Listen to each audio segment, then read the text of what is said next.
point where one of the witnesses was being interviewed, and to me it seemed like the officer was kind of trying to trip her up, and she said, no, I was right here, he was right there.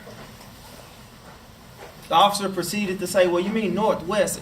She said, no, that's not what I'm talking about. What I'm talking about is I was right here, and he was right there. And this is what happened.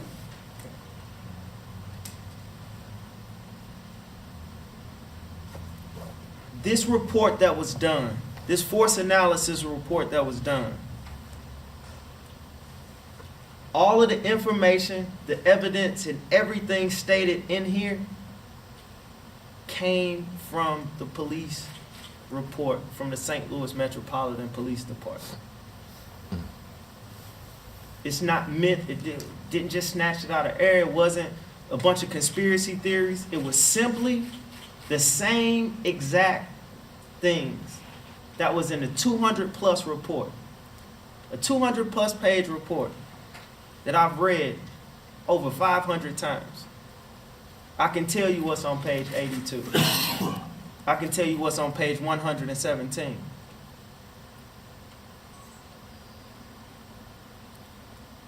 The police often say, when we talk about the murders that's going on in our community, they say we want the witnesses to speak up. We want the people to talk to us. I'm hoping that just doesn't apply when it's murders in our community and not murder done by police officers. When we start to look into these victims who have been shot and killed, everybody often goes to their social media. They often go into their past and bring up all of these different issues. So I would implore you to start looking in the past of some of these officers. Anytime you have multiple police-involved shootings ending in death, multiple, and not just two, over 4, that's an issue. We're asking, we're not asking, we're demanding. We're demanding an independent investigation as well as a parallel investigation from the U.S. Attorney. Media. While we're all in the same room, I would implore you to speak the truth. Speak to the facts. This isn't about a story. This isn't about ratings. It's about a young man's life who was lost and a family just trying to get accountability. I ask that you respect that. I ask that when you bring up all of the negatives, make sure you counter them with the positives. Make sure you counter them with where he was going. Because we saw where he'd been. He did his time, paid his debt to society. At the time of his death, he was a free man. No probation, no parole, no nothing. In college. We're asking for accountability. Thank you. We'll take a couple questions. So just to recap, you mentioned the FBI justified the St. Louis City Police Department. What would you say to them, given a justification if the fatal shooting was justified? What I would say to Richard Callahan, who we've seen in multiple cases, multiple police-involved shootings, his lack of urgency to take these cases and actually look at these cases seriously. What I would say to him is I'm glad he's gone. We have a new U.S. attorney, and I feel cautiously optimistic about him. We see that when it comes to getting accountability, when it comes to officers, there's a big fight. It's a lot of hoops to jump through. But if I go kill somebody in the street right now, we know what accountability looks like. You don't have to have witnesses. You don't have to have the weapon. You don't have to have evidence. But when it's done by an officer,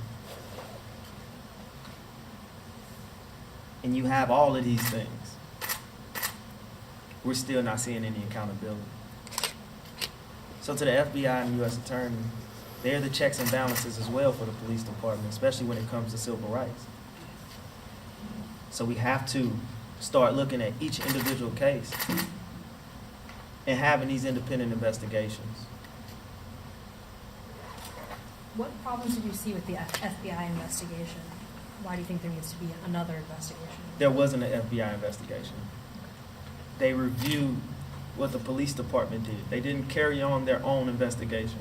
They didn't go to the witnesses. They didn't interview the families. They didn't go to the crime scene. They reviewed what the police department did. So there wasn't an investigation in the first place from the FBI. And anytime a police chief takes it upon himself to say, hey, can you look into this? He didn't have to do that. It's his police department. That's a black eye on them. Nobody paid attention to that. He did get scolded by Jeff Reuter in the SLPOA. But in our opinion, that means he was doing something right. Do you guys have the names of the officers involved in the shooting? For the record, could you state how many times Cary Ball Jr. was shot? And do you guys believe that the officers' mindset at the moment felt that Cary Ball was a threat? Cary Ball Jr. was shot 21 times. He was shot by Timothy Boyce and Jason Chambers. Given the witness statements, I'm just gonna call her Miss O. Listening to her statement, reading her statement, she was right there, closer than any of us in the room on April 24, 2013. And as she described, Cary dropping the gun, getting the gun away from him, doing exactly what they asked him to do. Put his hands up, proceed to get on the ground, and he was shot. I don't know how that constitutes reasonable force. I don't know how that constitutes 21 shots. That doesn't make sense. At some point with 21 shots, right?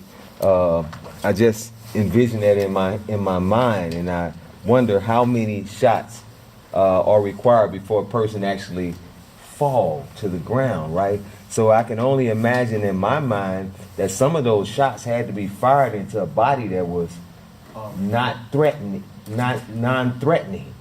and he had to be on the ground. 21 shots. How do you justify that? So to speak to that point, which I'm glad you brought up, in the back of the report that was just handed out, it has a diagram of the shots. And it shows that, we'll go right to it.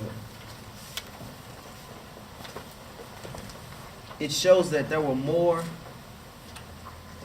shots within 5 feet of his body than 15 feet when they start shooting. Wow. There are more shots within 5 to 10 feet of his body than there were at the initial threat. At the point where you, in your mindset, you said that this young man pointed a gun at you.